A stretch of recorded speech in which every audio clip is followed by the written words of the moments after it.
Hello, everyone. Today, this is none other than Dr. Bruce A. Smith in the studio of BBS Productions here in the heart of West Memphis, Arkansas. We're here for another broadcast on what are we going to talk about today? Oh, taking off the mask part two. We have as our guest tonight none other than Phyllis Knight from Mansfield, Texas, and Robert Mileage from West Memphis, Arkansas is going to be in the studio tonight.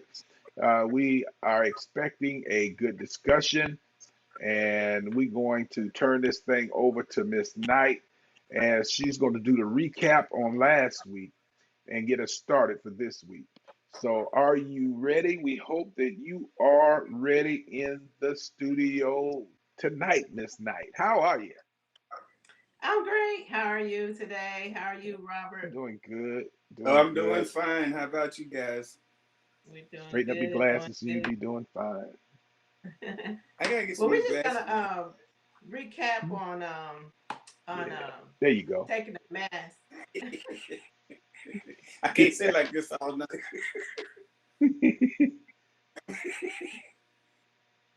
Go ahead, Well, we're Chris. I'm sorry. recapping on taking the mask off of domestic Yeah, violence, and there right. are 23 signs that you're in an abusive relationship. And last week Hmm. we touched on the first 16.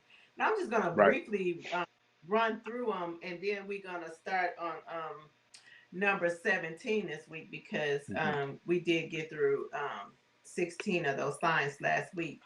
So I'm just going to recap. Number one is he jumps into the relationship quickly. Two, he badmouths his exes. Number three, he doesn't respect your opinions. Number four, his happiness depends on you. Number five, things are never his fault. Number six, he thinks men are better than women. Number seven, he limits your phone usage. Number eight, abuse is in his past, even if it didn't happen to him. Number nine, he has low self esteem. 10, he is unkind to animals and children. 11, he puts you down. 12, he doesn't like when you spend time with family or friends. That's how they isolate you. Number 13, he is easily jealous. 14, his feelings get hurt easily and frequently. Number Wow. 15, he previously hurt a partner. Number 16 is where we left off at last week. He threatens you to control you. And this week we're going to begin with number 17, and that is you are threatened of him when he is angry. When his anger His anger should not be intimidating. If he Right. shouts at you, punches walls, throws things, ruin your possessions to prove a point, or get so close it frightens you, you're with an abuser. And I'm gonna go ahead with number 18, and then we can kind of talk on some of those points, and then we can continue. Number 18, he is controlling. He interrogates you intensely about who you talked to and where you were, checks the mileage of your car, keeps the money, or asks for receipts when you purchase things, What? insists you ask for permission to go Mm, anywhere or do anything.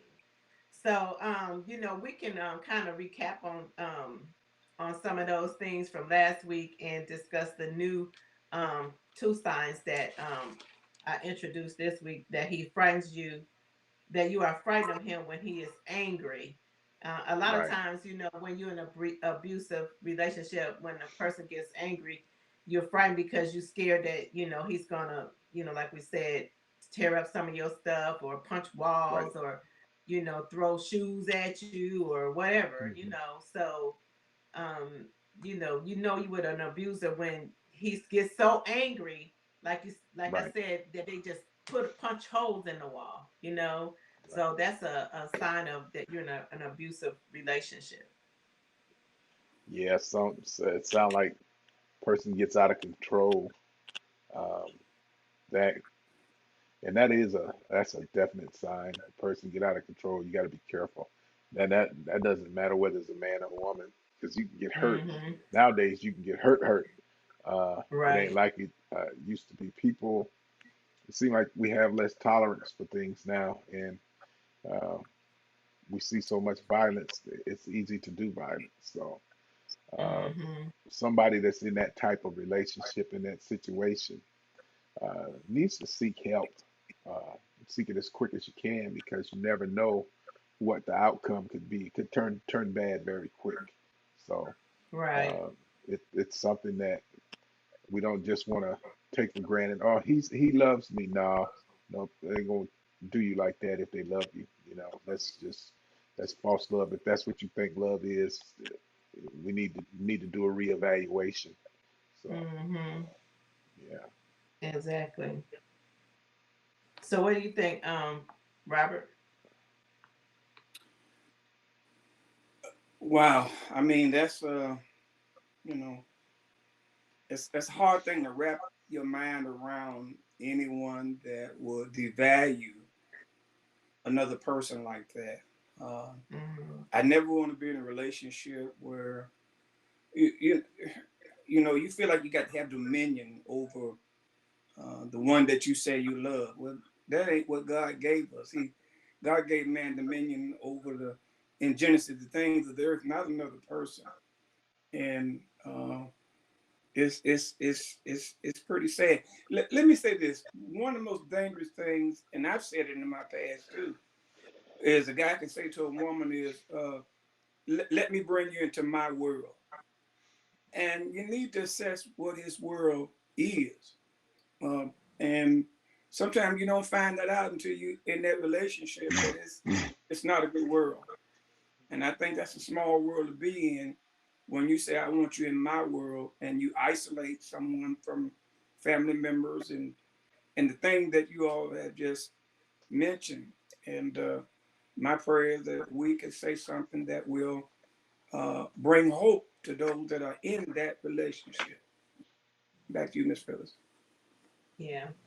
Well, I know, when you feel so controlled, I mean, when you can't talk on the phone or see your family, or somebody's, um, checking the mileage on your car, you feel like a child, like I'm a grown woman, I should be able to go to the store if I want to, go see my friends or my family if I want to. If you're in a relationship with somebody and they checking the mileage on your car, and you got to ask for permission. A grown woman shouldn't have to ask for permission to go anywhere.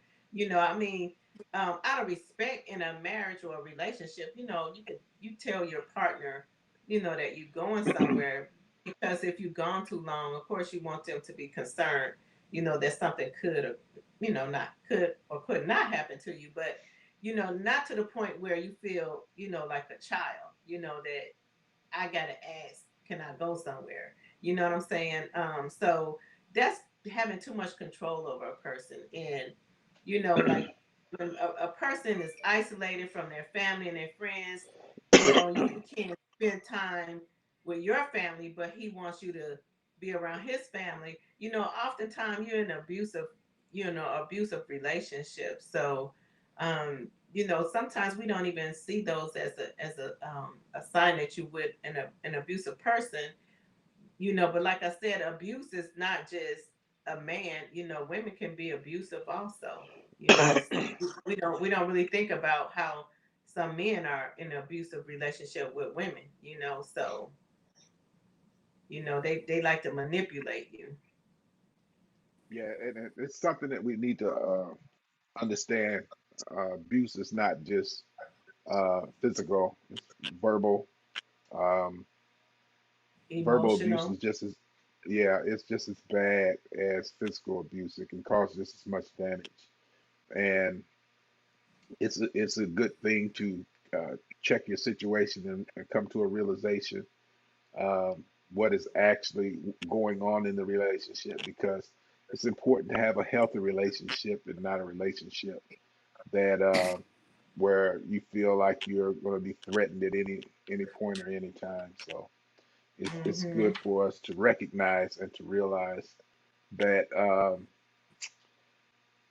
we we need to have a healthy relationship. When you look at especially during this times, this pandemic and all this stuff going on, so many of us spend so much time at home, and a lot of people get in the house and they don't get to get out, and they get frustrated, upset, feel like they're caged in, and so we get mad and upset, and that could be uh, not only could that be the parents, but that could even be a kid who gets so frustrated they locked in, uh, and can't go out, can't be around their friends, can't hang out, can't go to the club. There's just so many things you got to look at, and we got to look at what is the important part, and what is important, what is healthy for a relationship.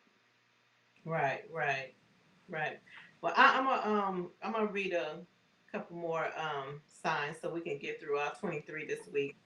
I'm sorry, verse. I think I'm reading scripture. Number What verse, Will? verse 19. Verse 19. Number 19 is he uses force during sex. He enjoys throwing you or holding you down against your will. He finds the idea of rape exciting. Not only in fantasy, he intimidates, manipulates, or forces you to engage in unwanted sex acts. Number 20, he subjects you to verbal abuse. He constantly criticizes you or says cruel things. He degrades you, curses and calls you ugly names. He uses vulnerable points about your past or current life against you. Number Wow. 21, threats of violence. Any threats of physical force means uh, meant to control you. Number 22, alcohol or drug abuse. Not a cause of domestic violence, but makes it worse or more dangerous. And the last sign is any force during an argument. An Right. abuser holding down his partner, physically restraining a partner from leaving or pushing or shoving, holding Hmm. someone back by saying, "You will listen to me." Strangling is a sign. If they strangle you, it's a significant red flag for lethal violence. A lot of times when you get in a argument, sometimes with a person, and then you trying to leave, and standing at the door and they won't let you out, and they like, no, you're not Right. going nowhere. That's a abusive person, and it's really a dangerous situation because you don't know what they're gonna do. Like Right. it said, they can strangle you. Sometimes pick up knives, and throw knives at you. Or, you know what I'm saying? Right. Trying to force you to do what they want you to do, or you're gonna listen to what I got to say. No, I don't have Right. to listen to what you got to say. If I want to walk away so I can cool off or whatever, Right. you know what? But you're gonna physically hold me back. You're gonna Hmm. push and shove me into walls and stuff like that. That's an abusive person. Right. That's a person when a person is doing that kind of thing. You You're so know. right. That's something you have to be careful of. And a lot of times we don't look at that. We don't think about that. Mm-hmm. We look at that as normal because in a lot of homes that's what they seen growing up, and they think it's Right. normal, and it's not. It's not a normal, nor is it a healthy relationship.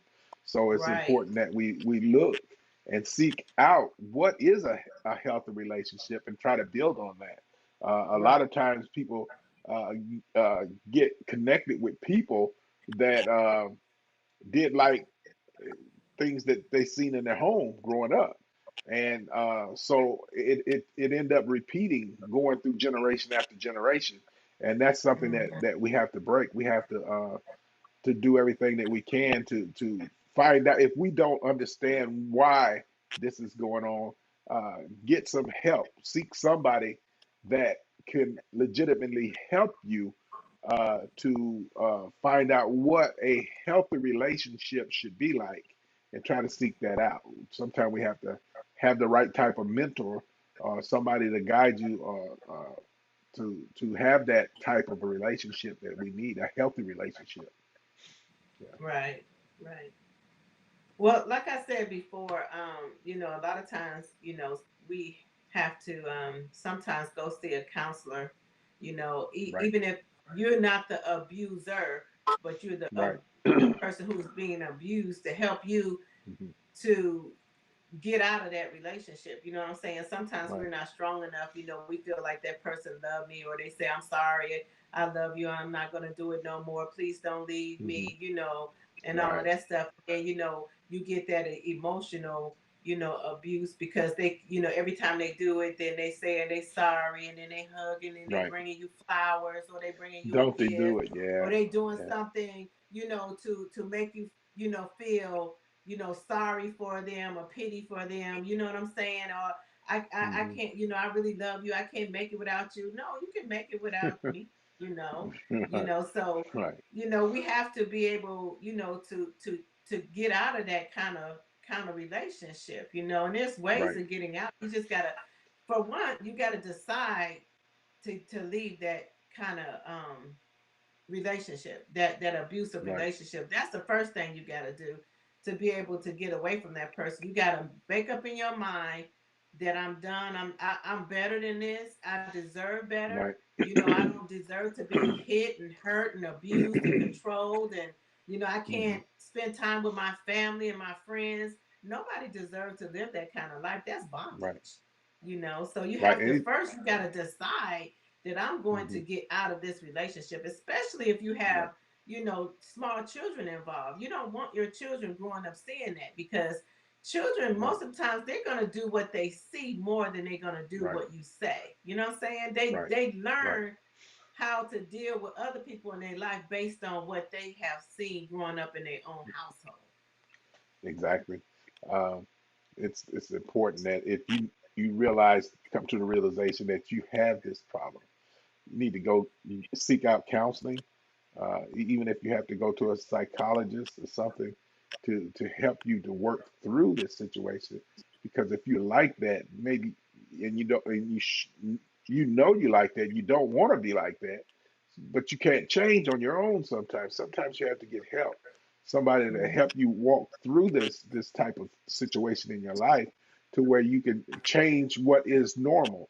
Because sometimes people grow up and this is normal, but this is not normal. This is your normal, And just because it's the normal that you're used to doesn't mean it's the right pattern for a person's Right. healthy life, for a family's healthy life, for your children's life. Because we pass on these things to our children and to our children's children, and we end up recycling the same things that has happened year after year after year, generation after generation.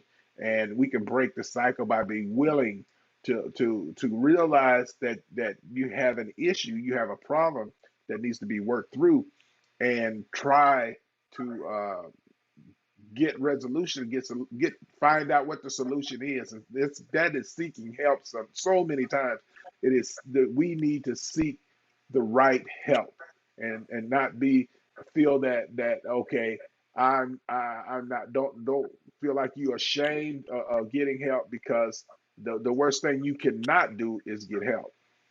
Mm-hmm. Yeah. So what do you think, Brother Robert?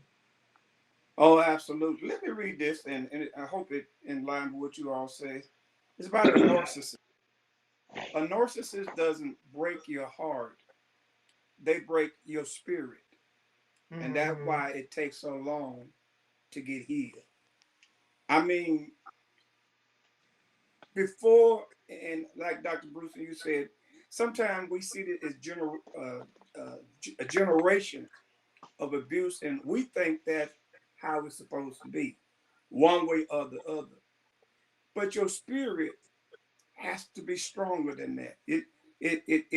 You gotta want to break out and break the mold, and especially if you got children involved. And I'm quite sure all of you have shared with some people that's going through that. Um, some say, "Well, I'm staying in this relationship because of the children." If that relationship don't change, and we got to understand, you can't change people. You can't fix people. I know we've all tried. You know, people have tried to fix us, and for whatever, and you can't fix people. You just can't do that. You can't rescue people. They'll take you Mm-hmm. down under with them. They'll take you through with them. And like Dr. Bruce was saying, oh, I'm sorry and all that. You didn't beat me. You didn't rape me. You don't. I mean, how much more does it take for a person to realize this ain't working? This ain't Mm-hmm. good. I got to get out of this. But the problem Right. is, like you said, they don't know there's help available. And then too, when you're in an abusive relationship and you constantly call the police, and every time the police come out, you say, I'm not going to press charges. They stop caring. Mm-hmm. They stop caring. You need, and they stop caring. People stop caring. And it's a Right. bad situation all the way around. But there is out there. It really is. You know, and all of what we're talking about tonight is just, wow, Yeah. bad. I know I shared last week, as a teenager, I was in a domestically violent dating relationship with my boyfriend, Right. as a teenager.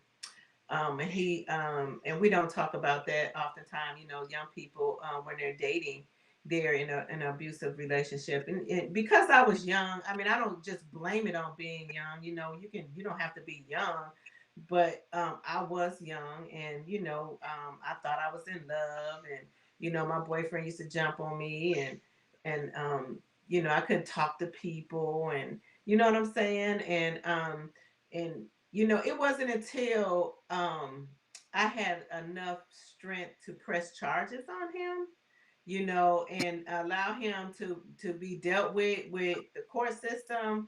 We went to court. They gave him like 3 days in jail, which, I mean, that wasn't that much, but when you're young, it was enough for me to know, okay, it's time for me to leave this person alone. You know what I'm saying? And so I did. I left him alone.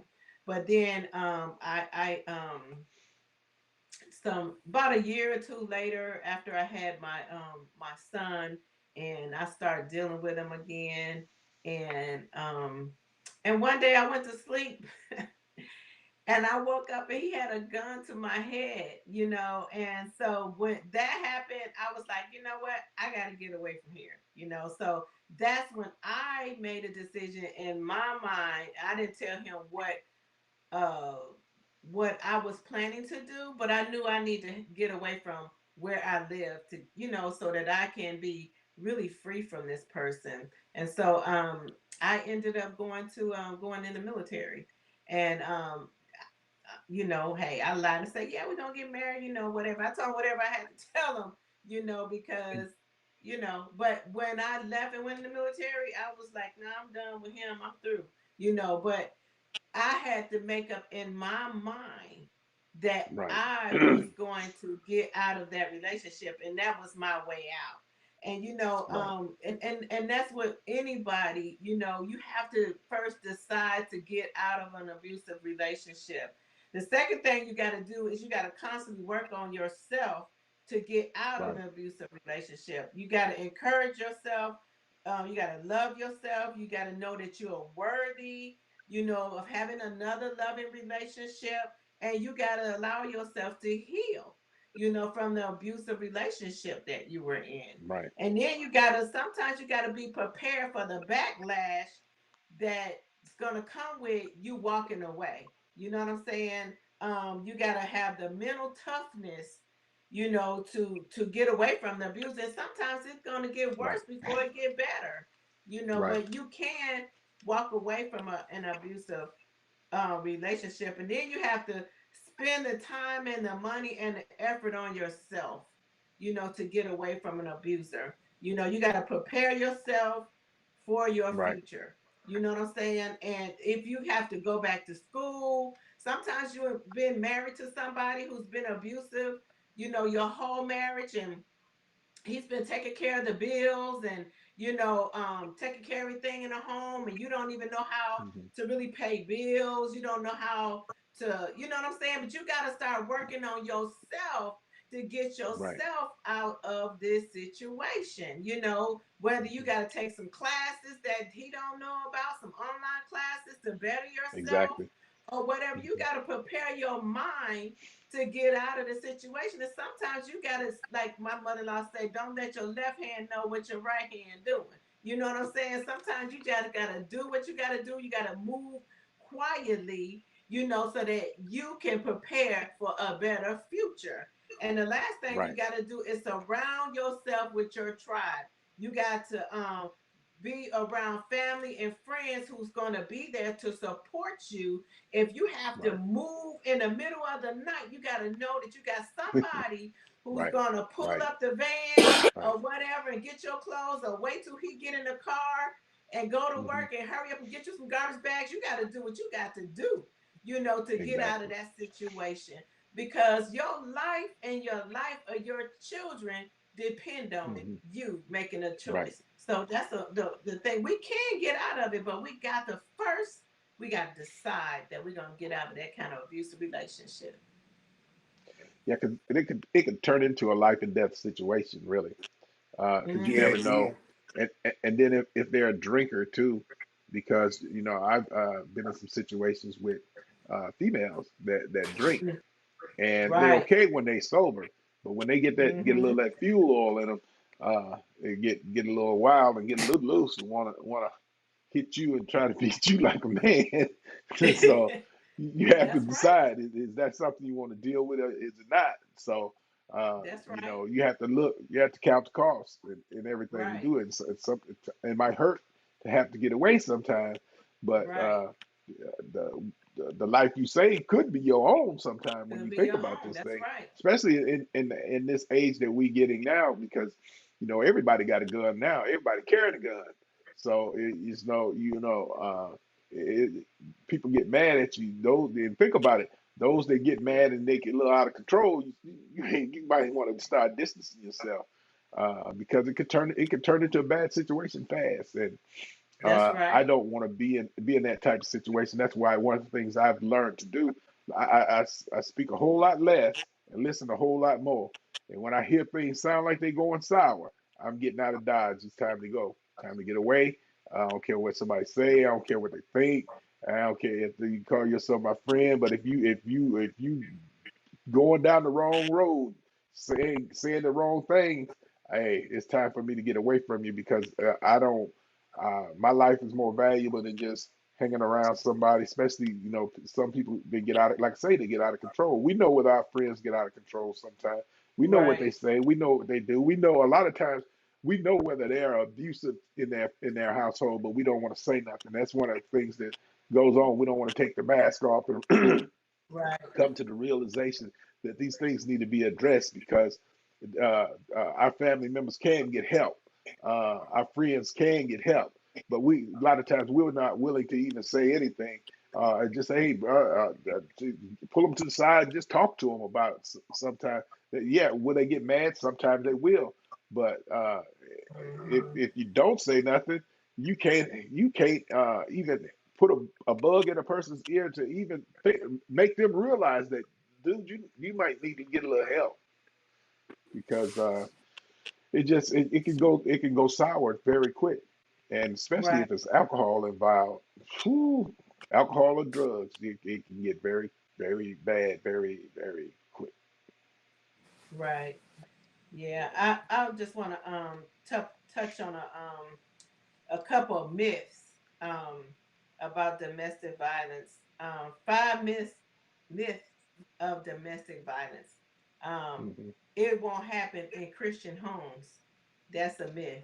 They happen a Yeah, lot in Christian homes. yeah, yeah. Submission will solve the problem. Like I touched on last week, it's not an issue of submission. It's an issue Right. of violence and control. Hmm. It's the woman's fault. No, it's not always the woman's fault. And it's not always the man's fault either. You have to take control over your own actions. Um, domestic abuse isn't as bad as domestic violence. Domestic abuse is like what we're talking about, like the verbal abuse, the emotional abuse, that. But then, domestic violence is when you get physical. Both of them are Right. equally just as bad as the other, because with Exactly. somebody telling you, you stupid, don't nobody want you, and putting a person down and what you believe, who believes that? That's dumb. That when you hear a person continually, abusing you, emotionally and verbally, that can be just as bad on your psyche, sometimes Right. worse, because they got control of your mind, Right. as physical abuse.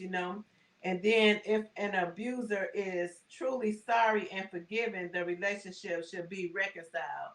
No, just like we were saying earlier, sometimes they come and say, "Oh, I'm sorry, I won't gonna do it no more." You might be sorry, but I'm done with you. I'm out. Right. Like I don't have to reconcile with you when you done busted my lips and blackened my eyes and broke my arm and no, I'm Right. out. I don't gotta reconcile with you. I can forgive you, but I don't gotta be in no relationship with you. So those are some of the myths about domestic violence, and like I said, the number one is that it don't happen in Christian homes. It happen in Christian homes all the time. People be Right. sitting in church on Sunday and they go home and their husband or their wives abuse them, and Right. people in the church don't even know that they going through that. Sometimes the pastor's wife is dealing with domestic violence. Right. The pastor can be in the pulpit preaching and go home and abuse his wife. Yeah. So just like we talked about last week, the pastor, in Orlando who jumped on his wife. Her brother was there, but ultimately Mhm. he ended up going to her job at the Naval Credit Union and shot and killed her. Right. So we got to get ourselves out of these relationships when we dealing with people who is violent. A lot of times we got violent kids, adult children, Yeah. Right. in the house. That's domestic violence too. You got a son Right. or a daughter who's screaming and hollering and cussing at you and disturbing your peace. You know, you got to go. Right. So sometimes we don't think about that. We got to He got to go. remove ourselves. Huh? Yeah, they got to go. We got to Yeah, remove yeah, ourselves from you them gotta kind go. of You gotta relationships go. too. Yeah. Yes. Yeah, You know. yeah. So I know me at my age, I don't feel like dealing with all of that foolishness. You No. know. So Yeah, we have to realize, it's something that you don't hear talked about in the church. Hate to say it, but it's true. Uh, you don't hear it talked about in the church. These type mm-hmm. of discussions, uh, we can talk about everything else, but we don't talk about these type of situations, how to deal with it. What we uh, a lot of times we just want to say, well, you just need to pray. Well, you getting beat black and blue, you can't just pray. You got to make. Sometimes you got to make a move. You end up dead Right. talking about, you know, I believe in prayer and I believe in all that, but when you getting beat and when you going through all that, you got to make a move because Yes. uh, you could be down praying and get beat half to death, and um, that's just don't make no sense. Dr. Bruce, It, yes, sir. can I say something? Of If you open your mouth. course. Well, I didn't mean to interrupt you. I've shared this with you. My priorities in life, even in ministry, I'm a husband first. Okay, I'm a husband first. I'm a father second, a grandfather third. And at the time when I was working at my former employer, because that's where my paycheck was coming from, then after that, I'm a minister. And then after that, whatever you want to do. But my priority first is my wife. I mean, other than God, I'm just saying, I'm a Right. husband first. I love my wife more than I do any position anywhere. Because I view life like this. This is the last person I see when I close my eyes and go to sleep. And this is probably going to be the first person I see when I wake up. So I need me and her both want to go to bed in peace, wake up Mm-hmm. in peace. You know, the things in life, and Dr. Bruce and I thought you never have no more bills than you say okay to. So ain't no sense in crying about that when we say, hey, we want this type of house or we want that car. You know what the payments were, and life changes, and sometimes you do lose things. We've been there, and you move on. Sometimes bad decisions are made by one or two partners or both at the same, and you learn and you move on. But Right. I don't, my first ministry, once again, and I don't say this to preachers and pastors, when Mm-hmm. you love the church, then you do your wife and your family, your priorities are wrong. Your priorities are wrong. I heard one pastor say at the leaders conference, Jesus already died for the church. Don't you die for the church. Because these members are going to have a life after they done buried you 6 feet under and put your wife and Mm-hmm. family out the church. They're still gonna have a life. And I pray for pastors, and I was had the privilege of being part of the Christian Theological Seminary discussions today. I believe emanating out of Chicago, um, and just listening to what they were saying, same issues we're talking about now, about pastors and things that are stressed out and leaders and how they're just taking it out on their families. And so, you know, priority one for me is my wife, my family. And then after that, Mm-hmm. I can help you with your hopefully your situation. But I gotta take care of Right. home first. Because if I was pastoring the church today and they voted me out, or within our denomination, the bishop said, I don't want Pastor Miley there no more, we're gonna put Pastor Orange Pants down there. I gotta come home to my Right. wife and my family. Right. And it's bad when you come home and people don't know who you are. The dog don't even know you because you weren't Right. there for the family. And we got to Right. learn you can't be the one man show. You gotta train others to assist you so you can live longer and enjoy the fruits of your labor. But if you're abusive like that, you need help. You really do. Right. And we're Yes. saying this not to condemn, but we love you. We're in the ministry also. We understand the weight of ministry, the responsibilities, and all of that. The projection that's out there.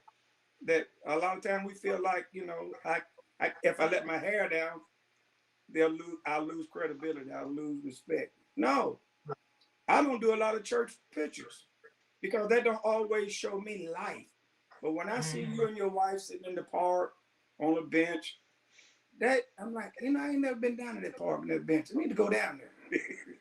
But I just think we need to get, we need to live and not Right. just function. Elvis Presley was asked this one time. He was on a 300 some odd day tour. What is the hardest thing you've ever had to do? I'm talking about Elvis Presley, the rock and roll singer, the movie star. And he said the hardest thing was live up to an image. And I Mm-hmm. learned from there that we all live up to an image. And when that image is destroyed, then where is the real me? You know? So my priority is in life, my wife come first. Okay. Right. My family after that, my grandchildren and friends and associates. And I'm a minister after that. I'm a servant, here to serve the best I can. If that means buying lunch for you, if I can do that, I'm gonna do that. If I can encourage you, I'm gonna do that. I'll pray with you. I'll do that.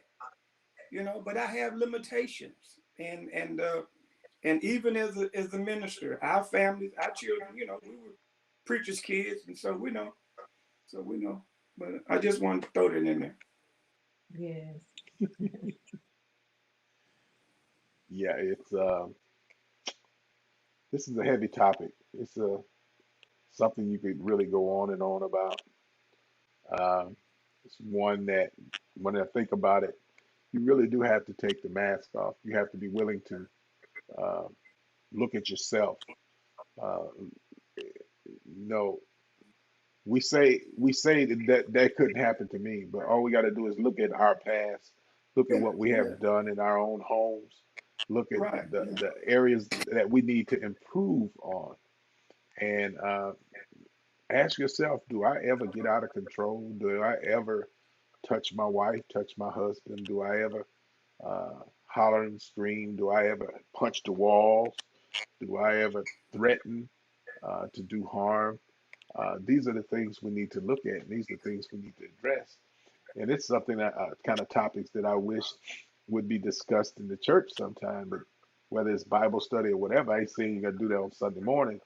But these kind of topics people need to hear about. And sometimes we say the church need to lead, be our guide for life, but we don't hear these type topics in the church. So it's something that we need to look at and maybe even talk to our leaders and say, hey, ask the question. And then, because that's all you can do is ask the question and see where it go. If it don't go nowhere, you've done what you can do. Uh, but if it does, then people can be helped because to go and have in our mindset that it doesn't happen is totally wrong, totally erroneous. It's just, it happens and it happens a lot more often than we are willing to admit. And we need to do what's necessary to get the help we need. So we're going to get ready to close this out. I'm going to ask Robert first because he don't say that much no more. Uh, if you got any final final comments, and and then we're gonna go to you, Phyllis, and then I'll close it out. I hope and pray that Hmm. the scripture says the word fitly spoken in season is like silver apples in a gold bowl. And I hope that these few moments that we have are so relevant and so meaningful and significant that it will help someone say, I need more of this so we Hmm. can share more. And we want those that may be listening to us. You're not alone. That's why we're talking now. Right. You know, like Dr. Bruce said, you don't hear this talked about in church very much or to none. Well, we want to talk because we're tired of seeing our families destroyed. We're tired of seeing our churches destroyed. We're tired of seeing our communities destroyed because of lack of good, strong families. And when we get down to the church, that's what the church is, a strong uh, connection of families. And Hmm. when we don't have that, we don't have a strong church. And until our leaders recognize that, you just preaching and your words ain't going nowhere. Because if your church is not growing through families, through the young people, okay, your old people would be dead before you know it, and you might be there by yourself if you outlive them. And won't nobody be there but you and the dog. So I'm out of here. All right. This Billy. This Billy. Well, I just want to say to any person that is listening to us, whether you're listening now live or later, if you are experiencing domestic violence, verbal abuse, whether you're a woman, a man, a teenage girl, a teenage boy, whether you in truth be told a man and man relationship, a woman and woman relationship, because that's the truth we deal with these days. And you being abused, nobody deserves to be abused, nobody deserves to be controlled, nobody deserves to be threatened, nobody deserves to feel intimidated and manipulated, and doing things that's against your will. If you are a person that is experiencing domestic violence or domestic abuse, um, and you're afraid and you don't know how to get out and you just need to talk to someone, please call the domestic abuse hotline. That number is 800-799-SAFE. Again, that number is 800-799-SAFE, and that's 7233. We are not experienced, to tell anyone what they should or should not do, but we do want you to be safe. We want you to call someone that can help you and that can guide you in the right direction. And we're just praying that God will bless you to get out of that situation. Make a decision to leave, to run for your life so that you can have a better life. You deserve better. You deserve to be loved and to be cherished. And, so I'm just praying that you would make a decision to get out of that abusive relationship. It could be, you can have an abusive son or daughter in your home abusing you. It's still domestic violence, Right. so make a decision to remove yourself or have that person removed from your home. So that's all I want to say this evening. We want to thank you all for being part of this uh, show.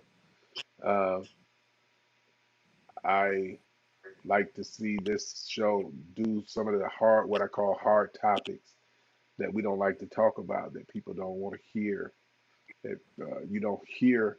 Uh, Sometimes in the church, you don't hear them. I ain't heard nothing about no domestic violence, how to get help, no hotlines, no nothing in the church. Uh, and sometimes I think if uh, this type thing was discussed, we could get people help. Relationships could be saved, lives could be changed. Uh, but since we're not hearing a lot of these topics, whether it's in Texas, whether it's in Arkansas, whether it's in Missouri, whether it's in uh, Tennessee, we're not hearing this amongst those that we would look at as our leaders. Uh, so people like us have to bring light to it. You want to see relationships saved. If you want to save your relationship, get help. Uh, Go to a counselor, go to a psychologist, go to a psychiatrist if necessary. But don't look at I don't look at it look at things as everything is lost. But if you're willing to get help, but if you're not willing to get help, you might lose everything, your relationship, your children, everything. And it's just something that can be turned around.